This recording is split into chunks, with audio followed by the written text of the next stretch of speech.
목사님 모시겠습니다. 박수로 한번 해주세요.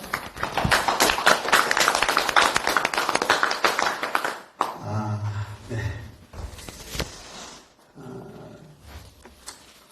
여러분들이 아마 그런 생각을 한 분이 분명히 있을 거예요. 왜 저 사람이 이런 주제로 강의를 하지? 그래서 조금 변명을 먼저 조금 말씀드리겠습니다. 목사님이 다 그러시겠지만 저도 목회의 핵심은 설교다라는 아주 생각을 가지고 나름대로 열심히 설교를 준비하고 또 이렇게 해왔어요.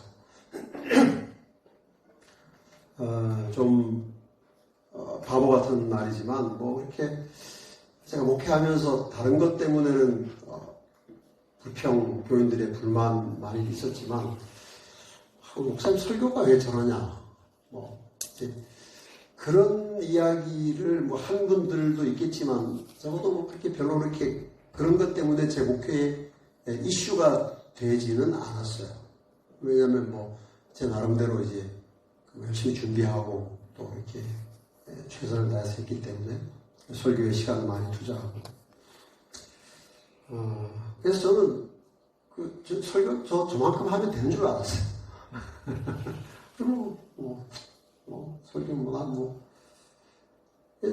그렇게 이제 오랫동안 30년 동안 그렇게 설교를 했죠.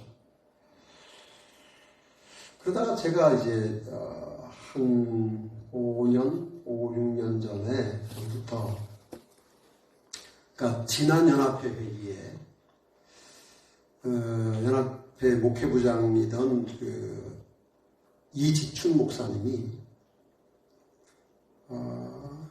수련전도사 또 인준 목사, 안수 목사 수련회 하잖아요. 혹시 여러분 중에 제가 혹시 강의했던 때 참석한 분도 있어요? 네? 아무도 없나 보네. 그래요? 제가 그 목사님이 저보고 몇 번 이렇게 이 설교법에 대해서 강의를 하라고 이야기를 했어요.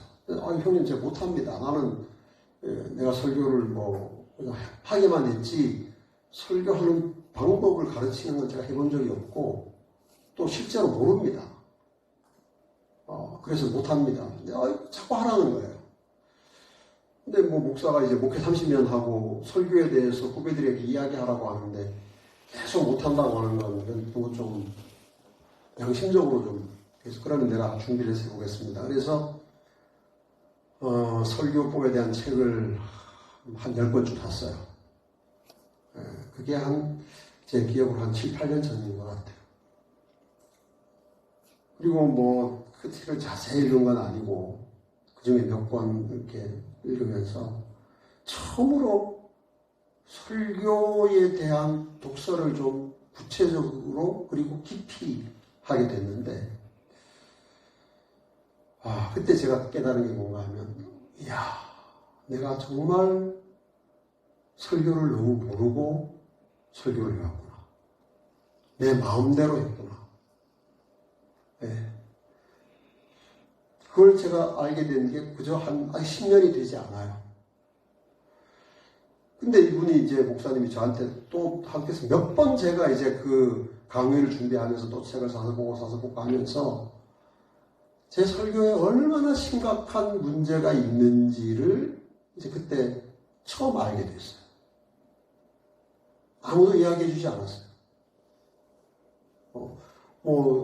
신학과 다닐 때 설교학 한 학기 했지만 그때 배운 건 아무 기억에도 없고 그냥 내 나름대로 그냥 열심히 설교를 해왔는데 물론 그렇다고 제가 무슨 설교 시간에 거짓말을 하거나 그러진 않았겠죠. 그런데 적어도 제가 그 책에서 읽은 많은 사람들이 하는 설교에 대한 고민, 더 설교를 효과적으로 효율적으로 하기 위해서 하는 여러 가지 시도들 전혀 없이 그냥 자기 만족으로 설교를 해왔다는 걸 알게 된 거예요.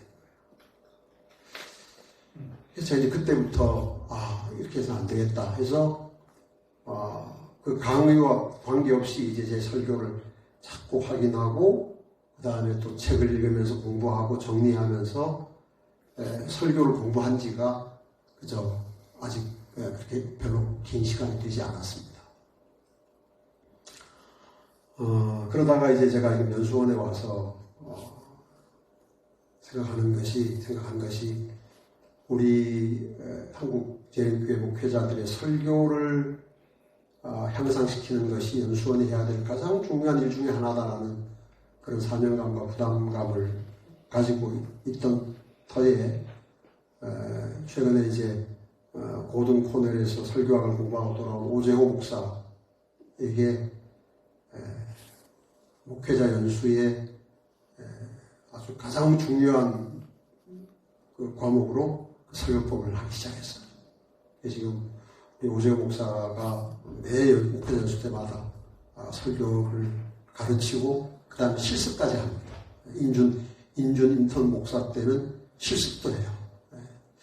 그 하면서 저도 이제 오재호 목사의 강의를 또 들으면서 또 공부하고 또 배우고 그랬죠. 그래서 그런 설교에 대한 저의 어떤 고민과 또 발견 이런 것들이 있어서 우리 유 목사님이 제안하셨을 때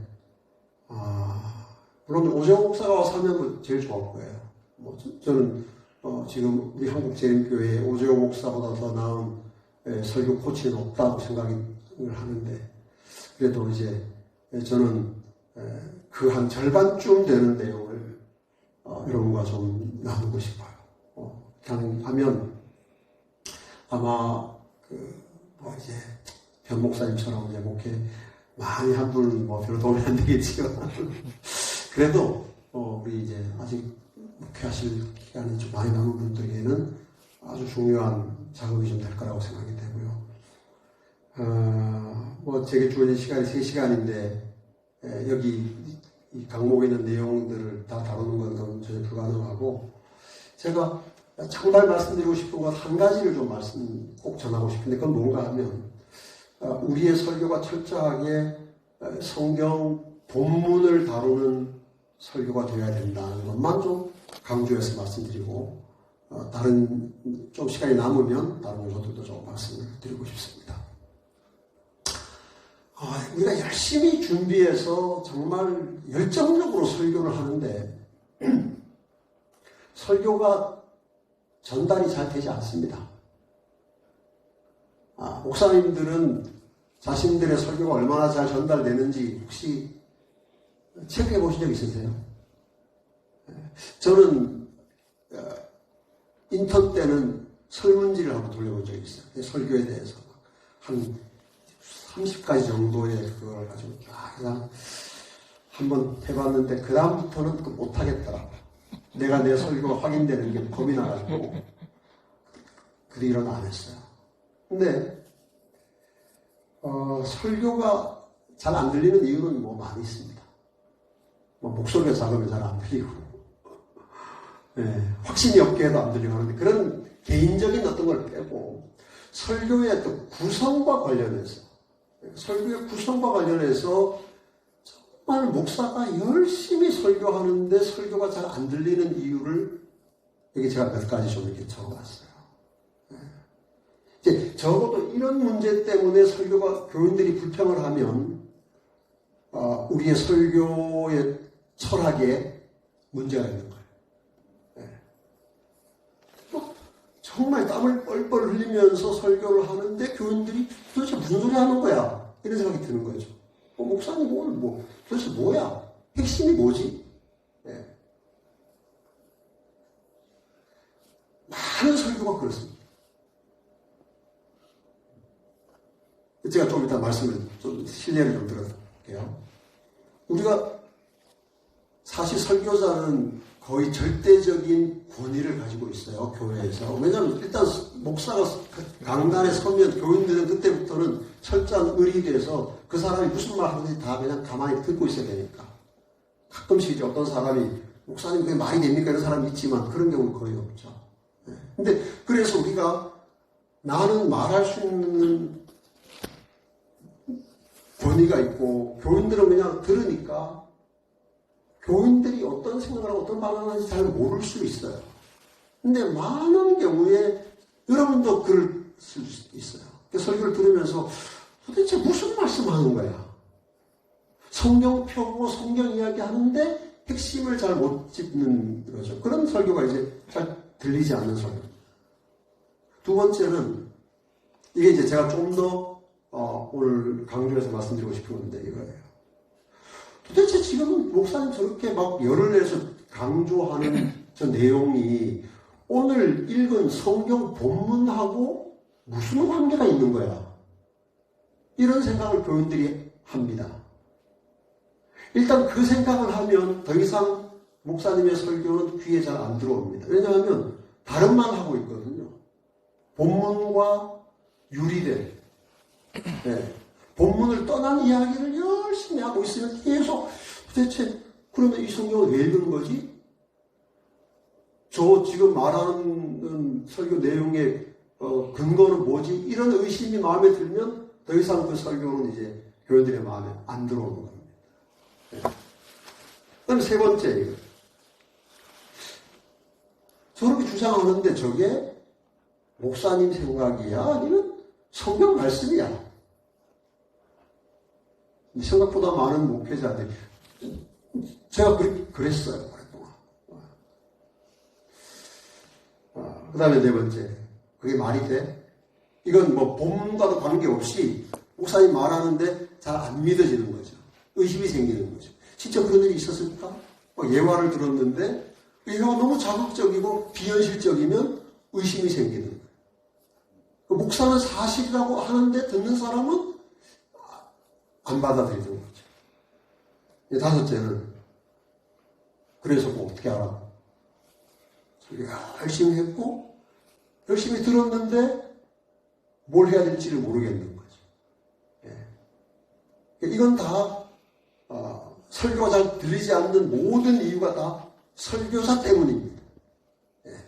교인들이 열심히 들었는데 시간 내서 열심히 일하다가 와서 설교 들었는데 이런 생각이 들면 그 설교가 잘 전달되지 않는 이유는 전적으로 설교 한 사람이 책임을 합니다. 뭐 졸아서 못 알아들었거나 뭐 그런 게 아니라는 말입니다. 그러면 이제 이걸 뒤집으면 이래요. 그러면 잘 들리는 설교가 뭐냐? 잘 들리는 설교는 적어도 이런 특성을 다 갖추면 좋고 다는 아니더라도 적어도 세 가지 정도는 갖추어야 그 설교가 청중에게 잘 전달이 되는 것. 첫째는 주제가 선명한 설교입니다. 그러니까 설교자가 뭘 말하려고 하는지가 분명해야 돼요. 그러니까 그 주제가 확실하지 않은 걸 열심히 하면 할수록 교인들은 헷갈리고 의심이 생기고 도대체 무슨 말 하는 거야? 핵심이 뭐야? 주제가 뭐야? 이렇게 되는 거죠. 두 번째는 본문에 충실한 설교입니다.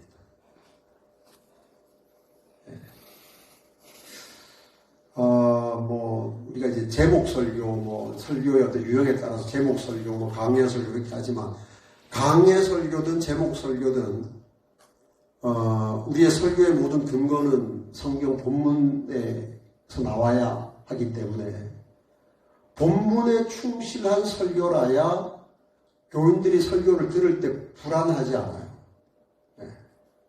저게 목사님 말인지 하나님 말씀에 기록된 것인지 확실히 증명이 돼야 되거든요. 본문에 충실한 설교. 오늘 제가 주로 말씀드리고자 하는 건 이 두 가지입니다. 주제가 선명하고 또 본문에 충실하고. 그 다음에 이제 통일성과 논리성을 갖춘 설교예요.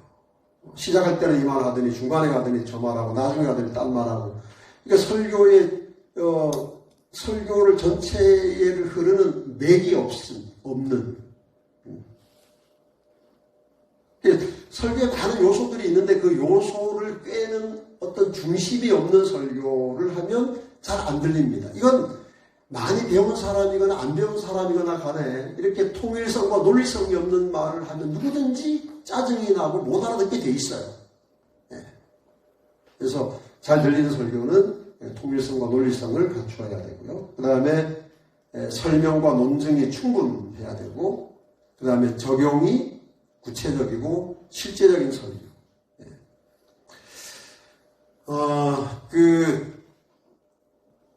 여러분, 우리 목사님은 왜 이렇게 설교를 못할까라는 책이 있어요. 아주 작은 책인데, 얇은 책인데, 한번 읽어보십시오. 정말 좋은 책입니다. 도움이 되는 책인데, 그 책을 쓴 데이비드 고든이라는 이 설교학도 가르치는 교수예요. 이 데이비드 고든이 쓴 책에 이런 내용이 있습니다. 내가 지난 25년 동안 들은 설교 중에 요점이 분명한 설교는 15% 정도예요. 그 요점은 뭐예요? 목사가 그 설교에서 무엇을 강조하고 드러내려고 하는지가 청중이 알아들은. 내가 아는 게 아니고, 청중이 설교를 들었을 때, 우리 목사님이 오늘 무슨 말을 하는구나, 이 설교를 통해서 나에게 무엇을 전하려고 하는구나 하는 것이 분명하게 드러난 설교가 이 데이비드 고든의 말에 의하면 15% 정도다. 15%. 즉, 그 설교의 주제는 이것이다라고 말할 수 있다. 그런데 그 15% 중에 요점이 본문에 충실한 설교는 그 15%의 10% 미만이라는 거예요. 그게 무슨 말이에요? 그러니까 주제가 확실하고 요점이 분명한데 그 요점이 성경 본문에 충실한 설교는 이러면 몇 프로인 거예요? 1.5%. 저는 거의 없다는 거죠. 근데 이제 제가 제 설교 이런 공부를 하면서 제 설교문을 이제 확인하고 이렇게 보니까 진짜 그렇더라고요. 거의 제가 한 설교가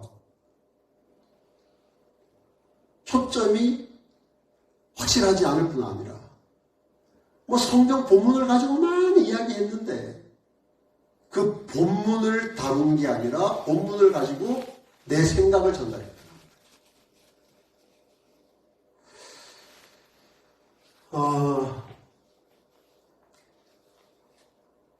여기 한국교회 설교 세미나에서 이런 내용이 제시가 됐어요. 근래 한국교회 설교가 보여주고 있는 압도적인 경향은 본문에 충실하지 않다는 것이다. 성경을 아예 사용하지 않기도 하고, 성경을 잘못 사용하기도 하고, 성경을 남용하기도 한다. 한국교회의 설교는 본문 이탈 현상이 심각하다.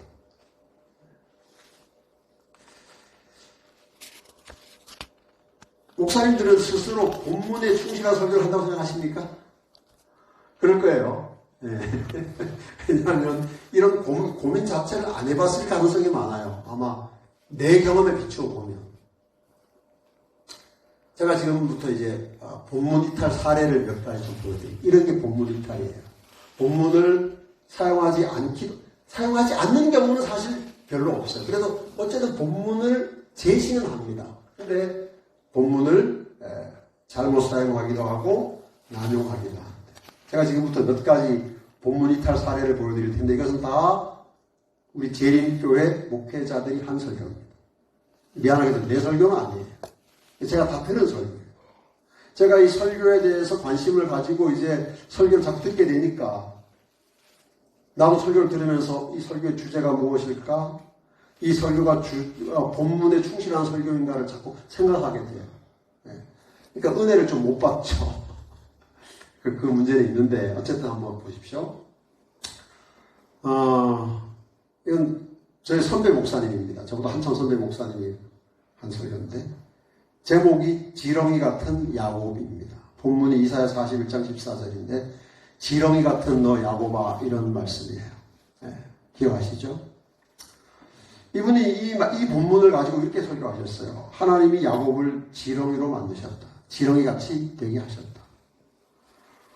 땅을 정화하고 비옥하게 하는 지렁이처럼 그리스도인은 세상을 정화하고 기름지게 하는 영적 지렁이가 되어야 한다. 우리가 지렁이가 될 때 하나님이 우리를 책임지신다. 네. 여러분 감동 있어요? 감동적이에요. 이 선배 목사님이 제가 담임하던 교회에 와서 하신 설교예요. 그날 교인들이 감동을 많이 받았어요. 아멘 막 우렁찼어요. 근데 이 말씀에서 지렁이 같은 야곱은 땅을 정화하고 비옥하게 하는 지렁이의 기능과는 아무 상관이 없어요. 이건 명백한 본문 남용이고 오용입니다. 여기 이 말씀에서 지렁이 같은 야곱은 정말 하찮은 아무것도 아닌 존재에 대한 설명이지 지렁이 이렇게 귀하다. 지렁이 없으면 땅이 뭐 안 된다. 이렇게 가버리면 이건 성경을 완전히 자기 마음대로 이렇게 뒤집어버려. 오용하고 남용하고. 이게 이제 본문 이탈. 이게 본문 이탈의 문제는 뭔가 하면요. 이렇게 하는데도 교인들이 감동을 받는다는 거예요. 감동을 받는다는 게 문제예요. 그러니까 우리는 교인이 감동받으면 이런 설교를 하고도 뿌듯해 할 수 있어요. 이야, 오늘 설교 잘했네. 적용을 은혜롭게 해버리는 거 아닙니까? 이건 적용의 문제가 아니라 이건 본문 해석을 잘못한 거예요. 적용을 이렇게 하는 건 문제가, 적용도 이렇게 하면 안 돼요. 적용도 본문에서 나와야 돼요. 네. 지렁이가 부정적인 건데 긍정적으로 맞는 거죠. 그러니까 이 본문에서의 지렁이는 어떤 가치가 있고 효용성이 있고 지렁이를 가지고 낚시를 하면 고기를 잡을 수 있고 이렇게 하면 안 되는 거예요. 해석도 그렇게 하면 안 되고 적용도 그렇게 하면 안 돼요. 그러니까 말하자면 이런 것이 본문 이탈입니다. 딱 한번 잘 생각해 보세요. 이건 너무 길게 할 수 없어요. 또 보세요. 이 설교는 제가 올 봄에 들었어요. 올 봄에 들었는데 우리 재림교회 아주 큰 교회예요. 큰 교회의 목사님이 제목은 하나님을 바라보라라는 제목으로 설교를 하셨고 본문이 이사야 40장 27절에서 31절이에요. 여기에 야곱아 너를 창조하시니가 야곱아 내가 어찌하여 말하기를 내 사정은 여호와께 숨겨졌으며 내 원통한 일은 여호와께 수리하심을 받지 못한다 하느냐 너는 알지 못하였느냐 듣지 못하였느냐 영원하신 하나님 여호와 땅까지 창조하신 이는 그 말씀이에요. 그 말씀을 쭉 한 다음에 이 목사님이 제시한 게 뭔가 하면 야곱은 약복강에서 하나님을 바라봄으로 인생의 위기를 극복했다. 바울과 신라는 찬송으로 위기를 극복했다. 기도로 위기를 극복하라. 이런 설교를 하셨어요. 이 설교 자체는 문제가 없어요. 교훈도 다 성경에서 나온 것이고 이렇게 설교를 했다고 해서 이것을 비성경적인 설교라고 할 수는 없어요. 근데 이 설교의 문제는 뭔가 하면 본문과 목사님의 설교 내용이 완전히 병리되어 있는 거예요. 아무 상관이 없어요. 이사야가 이 말씀을 할 때에 이사야가 야곱아 너를 창조하신 이가 야곱아 네가 어찌하여 네 원통한 것은 숨겨졌으며 할 때 야곱은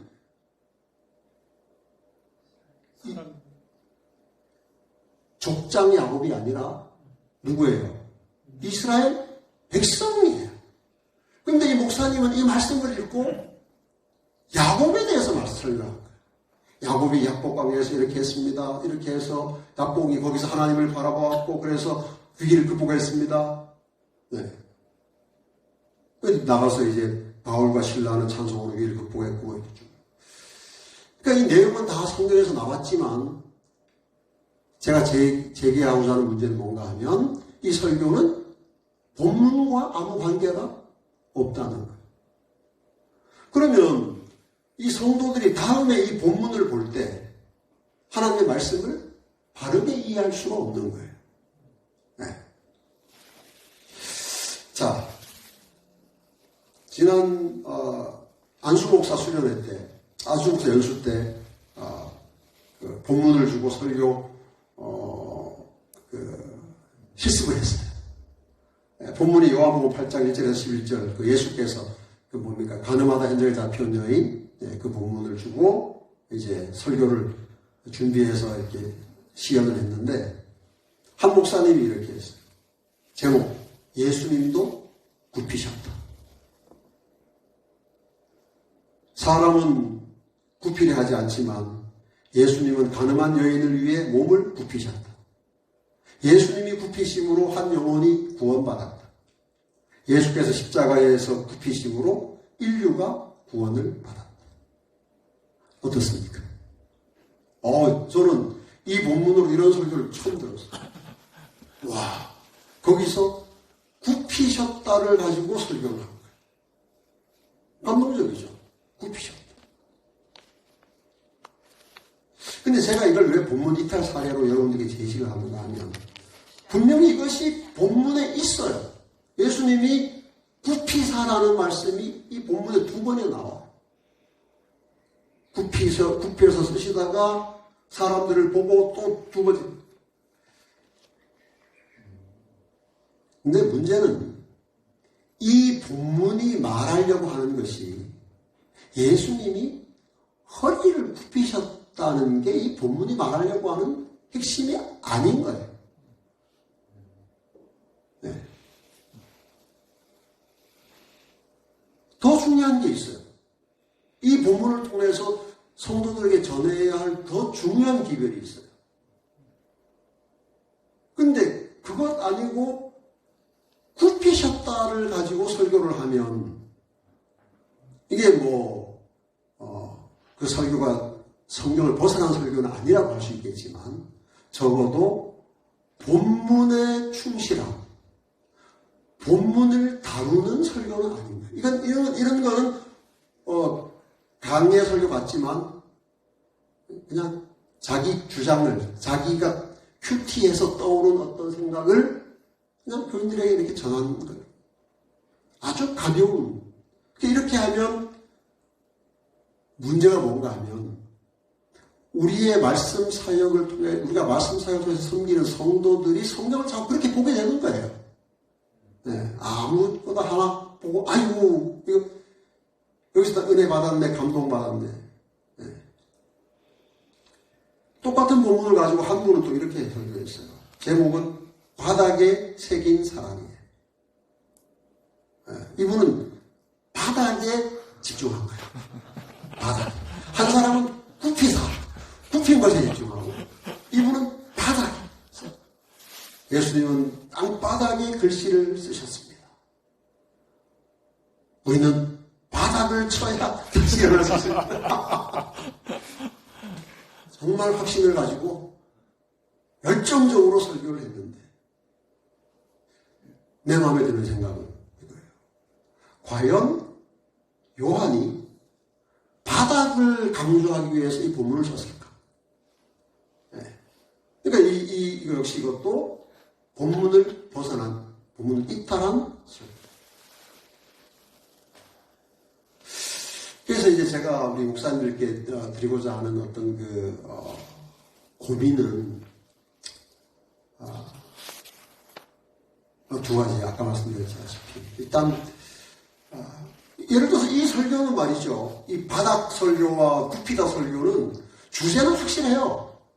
확실해요. 그냥, 그 이외에도 많은 굽힌 것에 대한 자료, 그다음 바닥에 대한 많은 것을 가지고 이것을 논증하고 강조해서 하나의 설교를 완성했는데, 문제는 이 설교가 본문에 충실한 설교가 아니라는 거예요.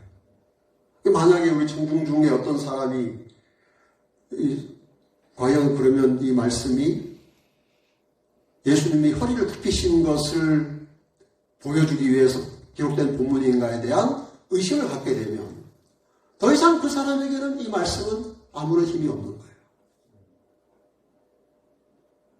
바닥을 강조하기 위해서 예수께서 이 요한이 이 말씀을 기록했는가라는 의심을 가진 사람에게는 그 목사님이 바닥을 아무리 강조하고 드러내고 중요하다고 해도 그런 생각이 드는 거죠. 저게 목사님 생각이야. 성경 말씀이야.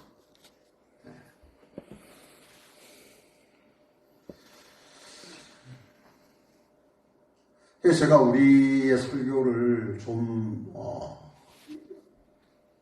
깊이 좀 살펴봐야 되겠다고 생각하는 이유가 바로 이런 것들이에요. 네. 그래서 제가 이제 목사님들께 좀 부탁드리고 호소드리고 싶은 것은요. 지금 어떻게 하시는지 잘 모르지만 정말 본문과 깊이 씨름하는 본문에서 선명한 주제가 도출되고 그 선명한 주제를 다시 본문으로 입증하고 논증하는 이런 설교가 되지 않으면 일단 우리 자신이 설교를 통해서 깊어질 수가 없어요. 성경을 보는 눈이 더 밝아질 수가 없어요. 그리고 성도들을 깊은 말씀의 샘으로 인도해 가기가 불가능합니다.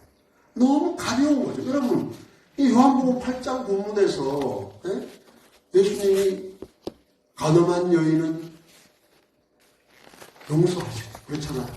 어떤 죄도 용서하시고 그 다음에 자신은 죄 없다고 생각하는 사람들의 마음을 흔들어서 그들의 삶을 정말 이렇게 뒤집어 놓으시는 그런 본질적인 기별은 놓쳐버리고 거기서 예수님이 허리를 숙이셨다, 바닥을 치셨다. 우리가 이런 설교를 진짜 하면 이건 정말 우리 성도들을 기만하는 거는 마찬가지예요. 진짜 중요한 건 안 가르치고. 네. 그래서 제가 이제 맡은 게 설교 작성과 전달인데 설교 작성을 하기 위해서는 이 본문과 씨름하고 어떻게 하는지 본문에서 정말 승부를 보는 그런 설교를 지금부터 자꾸 이제 훈련하셔야 돼요. 근데 제가 이런 말 해서 좀 기분 나쁠 수 있겠지만 여러분의 설교도 별로 제가 말씀드린 이 사례에서 별로 그렇게 벗어나지 않을 가능성이 있습니다. 왜냐하면 우리가 이런 설교를 못 배웠어요. 저도 그렇고. 네. 그리고 우리는 또 이 예언의 신의 증언이라고 하는 이 전가의 보도가 있기 때문에 그거 넘기기 위해서 몇 가지만 탁탁탁 찾아가지고 설교를 이렇게 적당히 이렇게 꾸며서 할 수 있는 그런 자료와 또 그런 재주가 좀 있기 때문에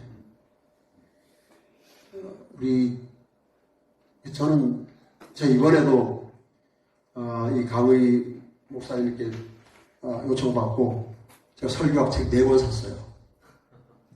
4권 사서 3권은 2권은 제대로 읽고 1권은 대충 읽고 1권은 못 읽었는데 제가 이 개신교인들의 설교에 대한 고민과 이 사람들의 그 치열한 노력과 이런 것들을 보면서 진짜 머리칼이 쭈뼛쭈뼛어요.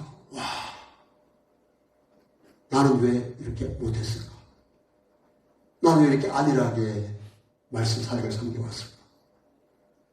정말 부끄러워. 지나온 교인들 생각해보면 너무너무 미안하고 창피해.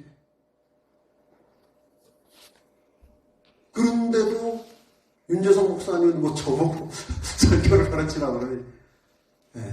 그래서 목사님, 사실 이 시간에 무슨 제가 얼마나 여러분들에게 뭘 말씀해서 전할 수 있겠어요? 그건 불가능한데 제가 여기 온 건 그거예요. 우리 설교에 대한 깊은 고민을 목사님들이 가지고 앞으로 사역을 하셔야 된다는 거예요. 본문과 깊이 씨름하고 본문에서 승부를 보는 설교를 해야 돼. 뭐 QT에 저는 이제 정말 우리 설교를 아주 약화시킨 요인 중에 하나가 QT라고 생각해요. QT. 그냥 내가 성경 읽으면서 내가 받은 은혜 단어 하나에 딱 꽂히면 그거 가지고 뭐 설교해도 뭐 되니까. 근데 정말 설교학 책들을 읽어보니까 그건 진짜 목사의 범죄 행위예요. 목회자는 그러면 안 돼요. 그래서 설교는 우리가 가끔 이제 제목 설교를 해야 될 때도 있어요. 뭐 전도를 우리가 어떤 전도회나 봉헌식이나 이런 것도 다 본문 중심의 강해 설교를 하면 좋겠지만 그렇지 않을 때도 있겠지만 어쨌든 우리의 설교의 근간은 말씀 강해가 되어야 되는데 그것은 철저하게 본문이 이끄는 설교가 되어야 된다는 겁니다. 여기 헤더 로빈슨의 강해 설교의 거의 교과서와 같은 책이죠. 제가 이 책을 좀 젊었을 때 읽었으면 정말 좋았을 텐데 안타깝게도 이 책을 읽은 지가 한 7, 8년밖에 안 돼서 정말 참 안타깝습니다. 있어요? 헤더 로빈슨의 강해 설교 있어요? 책이 있어요? 읽으세요. 정말 나는 이런 책이 있는지 몰랐어요. 한번 같이 읽읍시다. 시작. 설교자가 성경을 떠나서 이야기할 때 그는 스스로의 권위를 포기하게 된다는 것을 명심해야 한다. 그는 더 이상 회중에게 하나님의 말씀을 선포하는 것이 아니라 다른 인간들의 말을 전하는데 지나지 않는 것이다. 바로 이러한 이유 때문에 현대의 많은 설교들이 생명력을 잃고 사람들에게 하품밖에 자아내지 못하게 하고 있다. 그 속에 하나님이 함께 계시지 않기 때문이다. 근데 문제는 뭔가 하면 우리가 성경을 펴놓고 설교한다는 거예요. 성경을 읽고 성경을 인용도 하고 하는데 문제는 뭔가 하면 내가 하는 설교가 성경 본문에 충실하지 않다는 게 문제예요. 그리고 아까도 말씀드렸지만 내가 그렇게 설교해도 교인들은 아멘 한다는 건 더 큰 문제예요. 이건 다 우리의 책임입니다. 교인들은 아무 책임이 없어요. 그래서 제가 이 본문이 이끄는 설교, 텍스트 드리븐 프리칭이라고 하는데 본문이 이끄는 설교 이렇게 좀 정리를 해봤습니다. 첫째는 본문이 설교의 울타리가 돼야 합니다. 무슨 말인가 하면 가능한 한 설교 모든 내용이 본문이 정해 놓은 범위를 벗어나지 않아야 됩니다. 그래야 주제가 선명해질 수 있고 설교를 듣는 교인들이 우리 목사님의 설교가 자기 말이나 자기 주장이 아니라 철저하게 하나님의 말씀에 기초한 것이다라는 안도감과 확신을 갖게 되는 겁니다. 물론 모든 설교를 다 이렇게 할 수는 없고 때때로는 우리가 본문을 벗어날 수 있습니다. 본문을 벗어나죠. 우리가 다니엘서 본문을 다루다가 계시록으로 가죠. 이사야 설교하다가 사복음서로 가죠. 본문을 벗어나는 일이 없을 수는 없습니다. 그런데 기본적으로 그 설교의 한계는 본문 안에 있어야 된다는 거예요.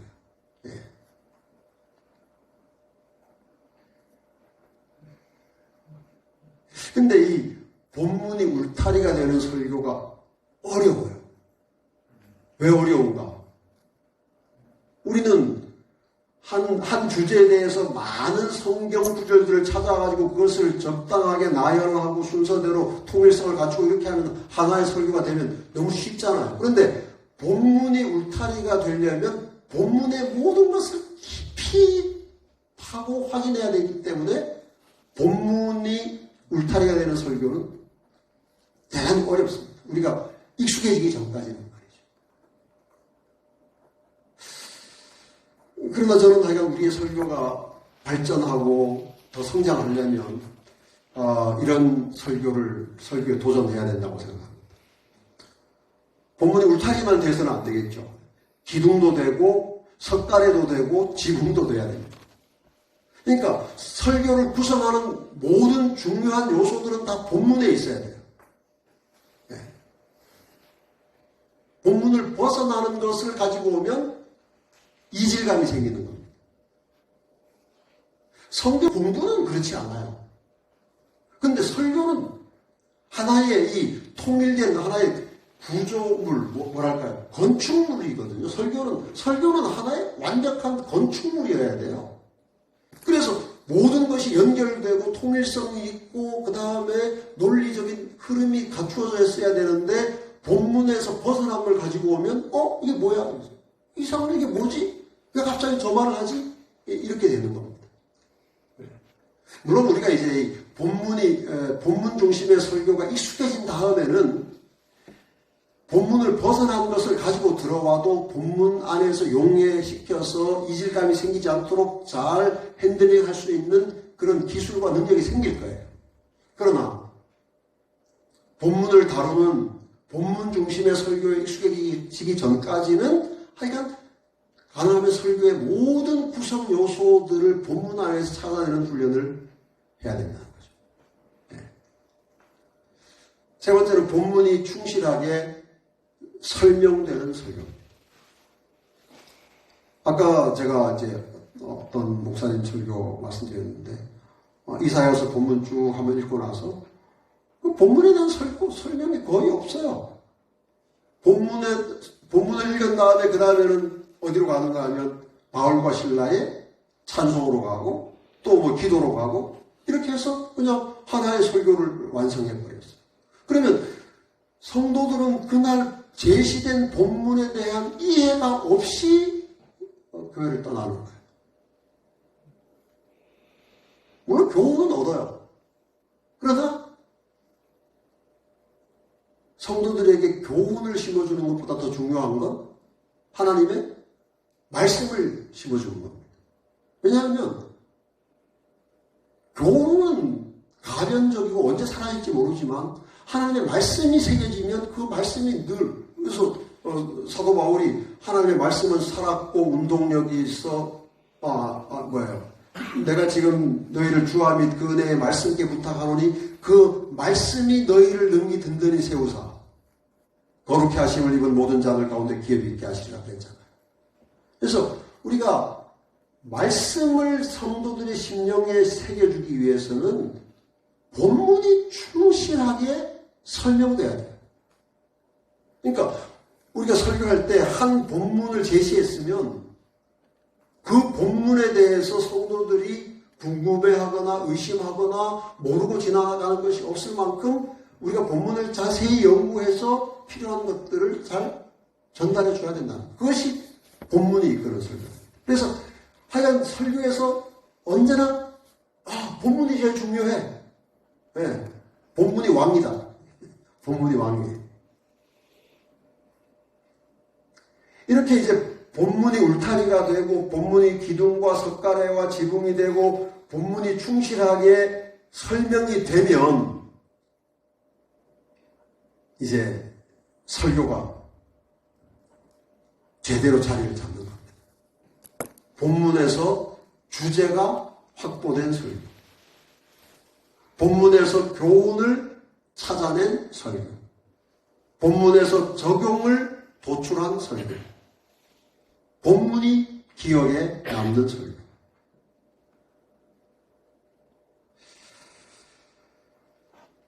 물론 제가 이런 설교를 못해요. 제가 이런 설교를 잘해왔으면 제 목회 사역이 굉장히 새로워졌고 달라졌겠죠. 근데 잘 못했기 때문에 잘 못했고 지금도 잘 못합니다. 지금도 잘 못합니다. 그러나 이제 이런 방향으로 노력해요.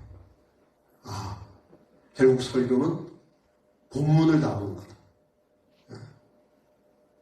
근데 제가 이제 안타까운 게 참 후회가 되는 게 제가 학교 다닐 때 원어를 공부를 열심히 안 했어요. 그래서 겨우 그냥 헬라어 3학점, 히브리어 3학점 하고는 더 이상 안 해서 지금은 헬라어, 히브리어를 알파벳도 잘 못 읽습니다. 그래서 이게 참 너무 잘못했는데, 여러분 젊은 분들은 지금이라도 결국 우리가 본문 중심의 설교를 하려면, 제대로 하려면 원어를 알아야 되겠더라고요. 원어를 뭐 모르고도 할 수는 있지만 원어를 알면 훨씬 더 본문 중심의 말씀 사역을 치밀하게 또 균형 있게 또 제대로 할 수 있어요. 뭐 그건 모르겠어요. 나의 목사님들의 선택이겠지만 하여간 제가 오늘 말씀드리고 싶은 건 그거예요. 목사님들이 앞으로 뭐 우리가 일주일에 3번 설교하는데 뭐 매 설교를 이렇게는 못할 거예요. 뭐 저녁 설교는 뭐 성경 공부 형태로도 하고 이렇게 하시겠지만 적어도 안식일 설교만큼은 철저하게 본문을 다루고 본문에서 모든 것이 나오는 그런 설교를 하시면 우리 재림교회의 이 말씀 사역이 저는 지금보다는 훨씬 새로워지고 힘이 있어질 거라고 생각합니다. 진짜 이제 말씀을 맡은 사람으로서 어떤 그 성취감과 만족감을 느끼게 될 것이라고 생각합니다. 혹시 여기까지 혹시 말씀하실 거나 의견이 있으시면